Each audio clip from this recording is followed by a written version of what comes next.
my lovely friends, welcome to week 5. This is a video of me meal prepping and getting ready to go into week 5.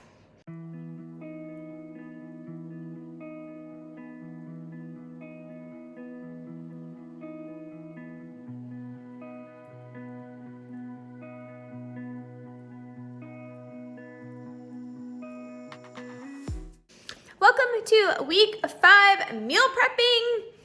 Not doing too much, but I'm actually going to make my scalloped potatoes. Super yummy. I'm gonna make a chickpea tuna mayo recipe. So delicious. I can't wait for this week of meals.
So I'm going to prep some potatoes in my Instant Pot. Yum. I have a lot going. I am making some cheese sauce. I cut up some onions for the week. This is my cheese sauce. I'm just waiting for the potatoes and carrots to be done.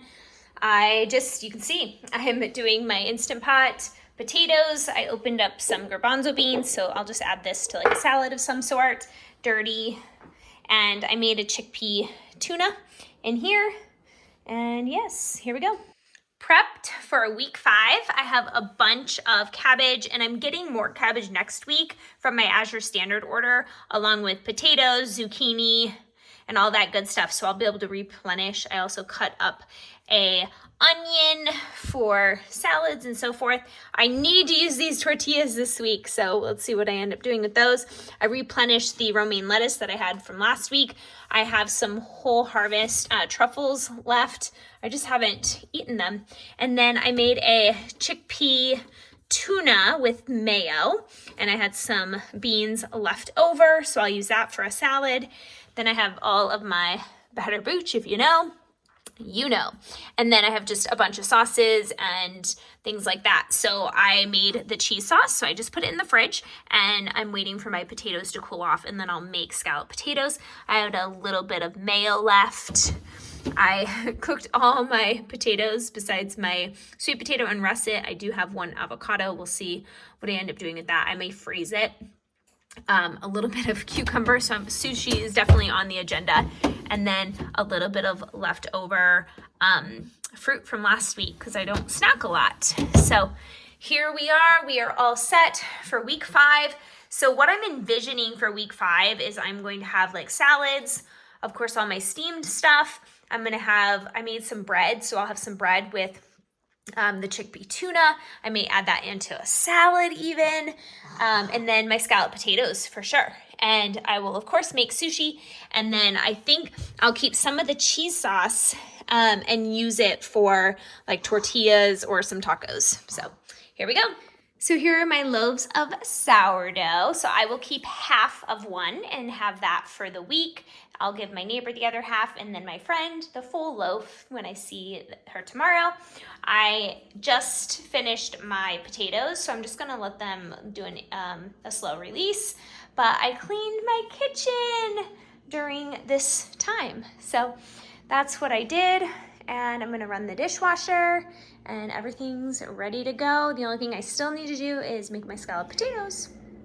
This is the next day. So I did all my potatoes yesterday and my cheese sauce. So today I am physically doing my scalloped potatoes. I have a full recipe video that I'll link below for everything, but just kind of gonna show you some of the prep that I'm doing. I take some of the skins off. You don't have to. It's literally a personal preference. So basically I'm making my version of scalloped potatoes with the cheese sauce, and I'm hoping to at least get 4 or 5 of Pyrex bowls. So we'll see what I got going. So I just kind of put them in any size. I actually like them kind of a little bit more mushier per se. And so what I do is I just go through and I do the bottom layer in all of the bowls here. And just kind of mush them up a little bit if you want to. This is all just a personal preference. And you can kind of tell I'm mashing them slow a little bit. And when I eat them, I kind of mash them down too. So I have that. So then what I do is I take my cheese sauce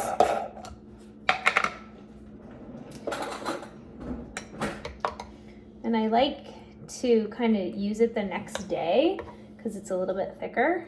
So then I just start really just layering it, and I usually only do 2 layers. So I just put them in here, and I'll probably use this whole quart, I'm guessing.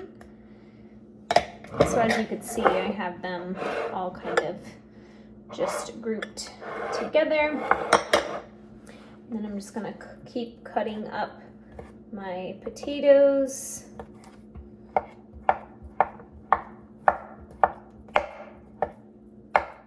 And you can use any cheese sauce too that you want.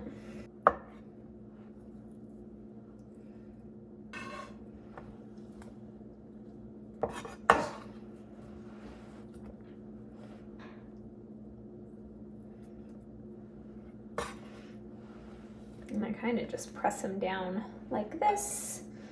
So I have 2 more potatoes.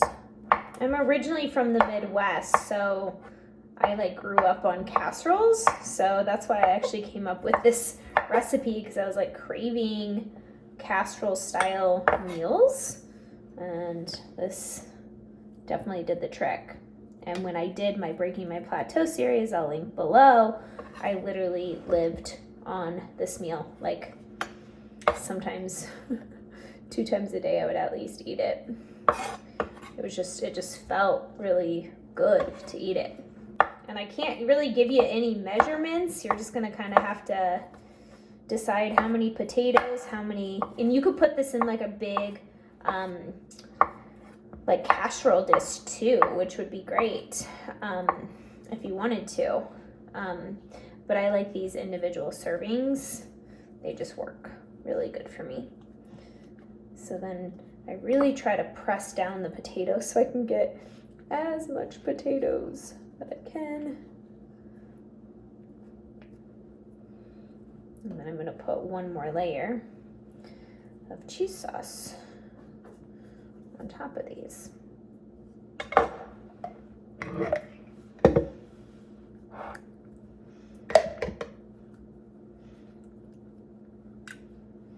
And then I bake them before I put them in the refrigerator, and then I just warm them up. So you can see here, that one is done.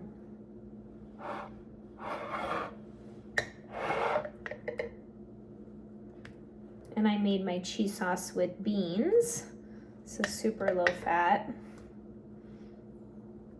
And you don't want to overfill it because they kind of bubble when you put them in the oven.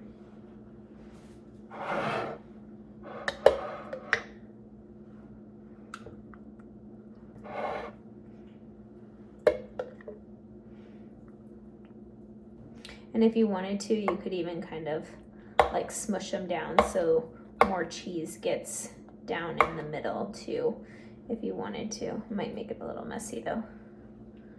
So here we go. They're gonna go in the oven for 25 minutes at 400 degrees. So here we are about halfway through. So I'm also prepping. It's been like a few days of prepping, which is totally fine. But what I am prepping is enchiladas. I have 4 cups of Pyrex bowls, and I have these tortillas. So what I'm gonna do is I put olives, black beans, and onions in here. And then I made some Mexican rice. And so I'm just gonna do a layering of all of this goodness, and we'll see what this amounts to. And then I also bought this queso dip that has no oil. So I'm just gonna do just gonna mix this up and then do layers.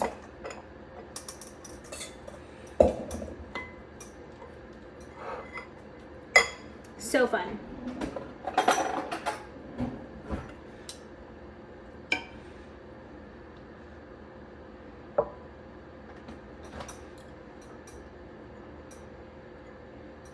So my first layer, these fit perfect in here, yay. And I'll just keep layering this all up like this. So good. So I did 1, and then I'm gonna do 2. And I'll just do like a little bit thinner layer up here. Whoop! I just made a mess, y'all.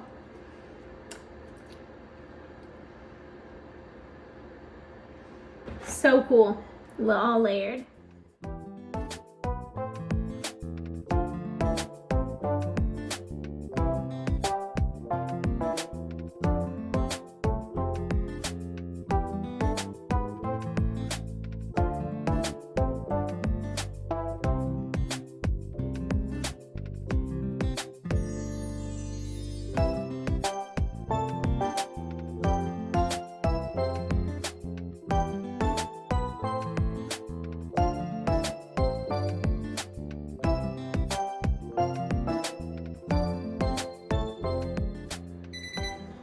Super fun. And then I'm going to bake these probably at 400 degrees for 20-25 minutes. This is how the enchiladas turned out. I think they're gonna be so awesome. So I will try them at my next meal. Whoa, cool layers in them. And I may add some more enchilada sauce over the top. I just didn't want to douse it with the sauce because it ended up being a little too spicy for me. Thanks for tuning into today's video. I appreciate you being here, and I'm hoping you are enjoying this series.